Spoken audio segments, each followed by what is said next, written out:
Okay. Another question. It was something that was really brilliant, and I've never forgotten it. It was an answer that you gave once to somebody in the tinnitus community about. It was like a discussion, and you kind of got involved with the discussion, and your answer was great. It was about hearing aids, and essentially it was NHS versus private. And you were saying, actually, and I asked somebody the other day about it, and I just wanted you to explain, because you were saying, actually, hang on a minute, before you spend a lot of money, the NHS ones are actually rather very, very good, aren't they? Yeah, and we at the moment are incredibly lucky on the island that we've got some aids that we now can offer patients with connectivity. So when you've got the tinnitus, it's useful to have that connectivity so that you can stream your own music and your own sounds from an app. So the aids that we're issuing patients, we've got some phonak aids with connectivity, but they're more for Androids. But our Engage Oticon aids use the Oticon app. So it's called Oticon On app. So it's and it means that you can connect and stream directly to your aids. So you with your T-minus app can you be using that directly into your aids now?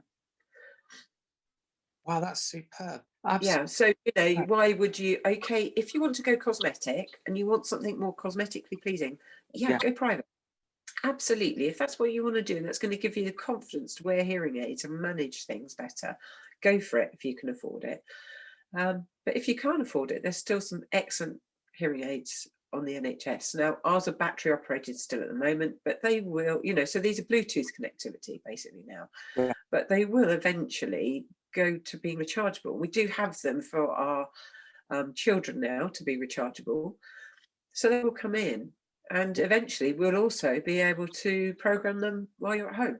So we'll be able to dial you up, talk to you in real time, and adjust hearing aids in real time with you. And that is looking to the future. It's amazing that was being trialled just as we went into lockdown for paediatrics in London, and the trials are looking good. So that's fantastic. It'd be the same as if I wanted to try a musical instrument. It's like if I was in the shop trying a cymbal, I'd probably be hitting it 1,000 times, and I wouldn't be able to tell you. It's only when I'm in my own space and I'm on my own, then I could get a balance. And I would, I don't use aids at the moment, but I would imagine it would be very similar. It's okay coming to see you. Obviously, it's great, and you do the fitting, but you can only really get a sense of it, can't you, when you're in your own space, I guess. Yeah. Absolutely. So of course, it's always difficult when patients come in for a fitting, and it is all about the counselling and saying to them, it sounds great in here now because there's no other noises going on, and acoustically it's got a carpet and it's quite nice. You're going to go home and you're going to get in the bathroom, you're going to flush the toilet, it's like Niagara Falls, and it's so true. And it was much worse back in the day of analog hearing aids. Let me tell you now, we had screwdrivers and spec sheets to program the aids, and you were really taking 3 months to adjust fully to those aids then. Well, things have progressed so much in that sort of 25 years that they're all computer programmable. We can even take the shape of your ear into consideration when programming it, because obviously the acoustics of the shape of your canal affect how you hear it. And so we do all of those things with a fitting now, as well as some great hearing aids with great processing, because the technology for hearing aids is also sort of very useful, let's say, for certain spying devices. There's been a lot of research and development in microphones and directional microphones that we've been able to then take on with hearing aids and steal that research that wasn't necessarily done for hearing aids, but now been able to take advantage of that.